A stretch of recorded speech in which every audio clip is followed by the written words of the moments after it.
আসসালামু আলাইকুম dear viewers. আজ আমরা কথা বলবো এমন এক প্রতিরক্ষা প্যাকেজ নিয়ে যা সামরিক বিশ্লেষকরা বাংলাদেশ ও তুরস্কের মধ্যে কৌশলগত সম্পর্ককে নতুন মাত্রায় নিয়ে যেতে পারে। হালনাগাদ আন্তর্জাতিক সংবাদ অনুযায়ী তুরস্ক বাংলাদেশকে প্রায় $600 মিলিয়ন বৃহত্তম প্রতিরক্ষা সহযোগিতা প্যাকেজ প্রস্তাব করেছে, যা শুধু সরঞ্জাম কেনাবেচা নয়, এটি একটি বিস্তৃত কৌশলগত অংশীদারিত্বের সূচনা হতে পারে। এটি বাংলাদেশের সামরিক আধুনিকায়ন এবং আত্মনির্ভরতা অর্জনের একটি বড় ধাপ হিসেবে দেখা হচ্ছে। এই প্যাকেজটি বাংলাদেশের জন্য খুব গুরুত্বপূর্ণ, কারণ বাংলাদেশ বর্তমানে তার সামরিক সক্ষমতা আধুনিক করার একটি দীর্ঘমেয়াদী পরিকল্পনা বাস্তবায়ন করেছে, যা ফোর্সেস গোল 2030 নামে পরিচিত। এতে বিমান, স্থল ও নৌশক্তি সবই উন্নত করার লক্ষ্য রয়েছে। এতে $600 মিলিয়ন প্যাকেজের মাধ্যমে বাংলাদেশ বিমান বাহিনীর সক্ষমতা মাঠে নামবে নতুন মাত্রা।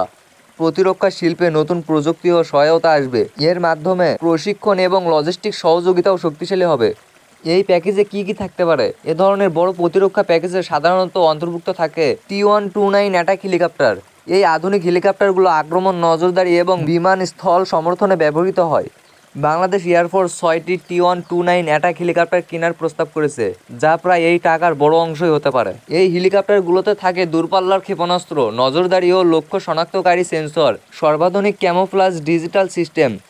2 নম্বরে আসতে পারে মাঝারি রেঞ্জের এয়ার ডিফেন্স সিস্টেম। তুরস্কের হিসারের মতন মিডিয়াম রেঞ্জের এয়ার ডিফেন্স সিস্টেম থাকতে পারে, যা বাংলাদেশের আকাশ রক্ষায় বড় ভূমিকা রাখবে।